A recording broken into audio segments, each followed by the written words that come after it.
Why do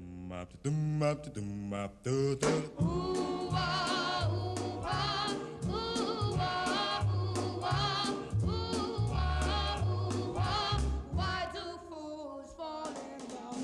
Why do birds sing so gay?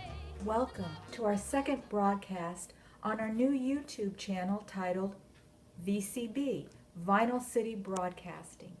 All you doo-wop, street corner, and a cappella aficionados.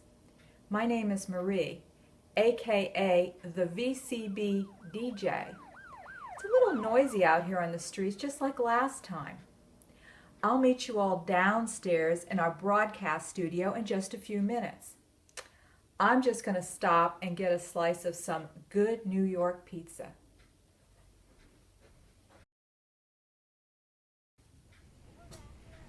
I'm running a little late, Rico. I had to stop for pizza. Oh, here comes the express.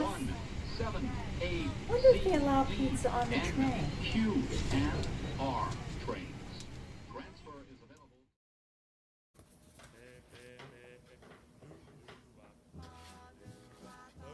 Marie, did you get me my pizza? You know, you only got 5 minutes till you're on the air. I forgot his pizza. We need to start the show now, honey. To start off the show, I'll answer the question I left you with last month. At the winter dance party where the Big Bopper, Richie Valens, and Buddy Holly played their last gig, who was Frankie Sardo? Frankie Sardo actually opened the show that night. You can Google him for additional information. Okay, as we promised you last month, we're going to share with you the exclusive interview we got with Herman Santiago, founder and original member of Frankie Lyman and the Teenagers, when we attended the LAR Doo-Wop show in early March of this year in San Dimas, California. This was pre-recorded. Did you want to roll it, Rico?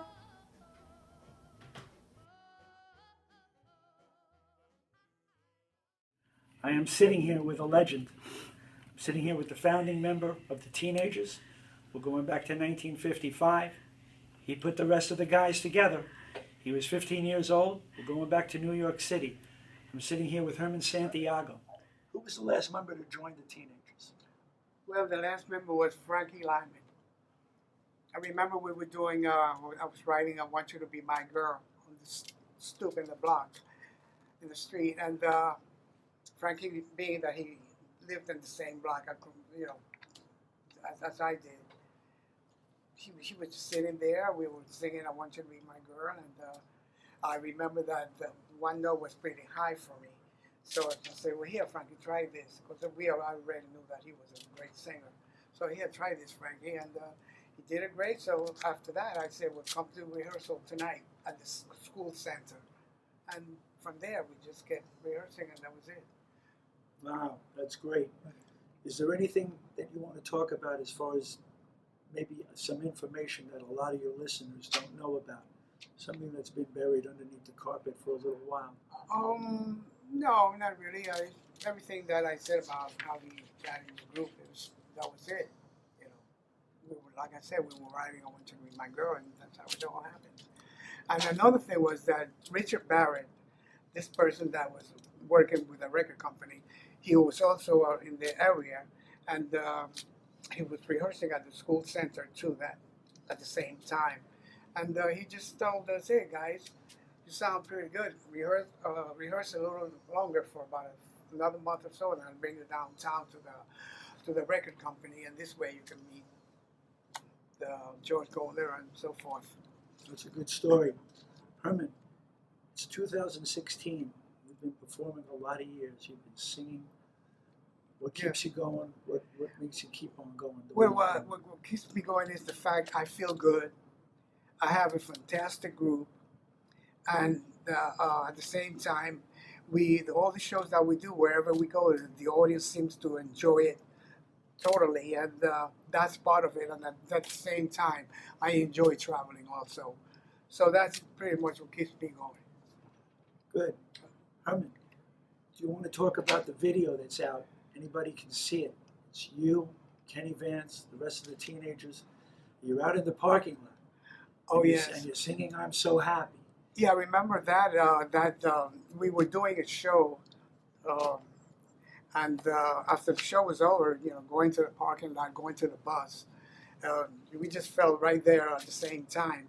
And Louis Lyman started singing his song, and we all just felt it right, as in automatically. And being that Kenny was there too, we just all felt it right, and started singing, and that's what it was all about. Cool. What do you guys got planned for the future? You got any more music coming out? Oh, well, we have some material going, but at the same time, what's important is that we have a lot of shows coming up, and we just that's what keeps us going also at the same time. And for the year 2016, the shows that we have going is just keep working. And they just have to punch up your website and find out where you're booked, right? Right. Wow. Okay. Hopefully in the future we can have you on again. Look forward to you coming back again. The CDs that they can be purchased over your website at your future shows. Yes. And hey, I'm going to turn the show back over to Marie. I want to thank everybody involved. And this has really been great. And Herman, it's been a pleasure. Thank you, Pete. And let's do this again. I told you it was going to be a great interview, didn't I? Did you know Herman was the original founding member? We appreciated spending some quality time with him and his lovely wife, Rita. Next month, interview with John Cuse of the Excellence of Coney Island Baby fame. I think the Phantom might be sending our off-site reporter, Petey, to Coney Island, Brooklyn. I wonder if the Cyclone is still in operation. I love those old wooden roller coasters. Rackety rack, rackety rack. And of course, you can't get out of there without getting a Coney Island hot dog. Oh, by the way, what was the flip side of Coney Island Baby, and how did the Excellence get their name? We'll answer those questions on next month's show. So be a part of rock and roll history every month. Check our YouTube channel, VCB, Vinyl City Broadcasting, or follow us on our Facebook page for updates and additional information on future shows. All contact information will be on our final slide. Write it down. Well, we need to bring our second show to an end now. Hope that you enjoyed it. Remember, John Cuse of the Excellence next month. Don't miss it.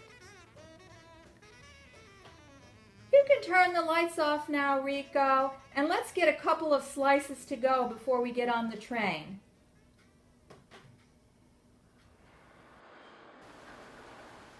I smell a pizza. I wonder who bring a pizza on the train.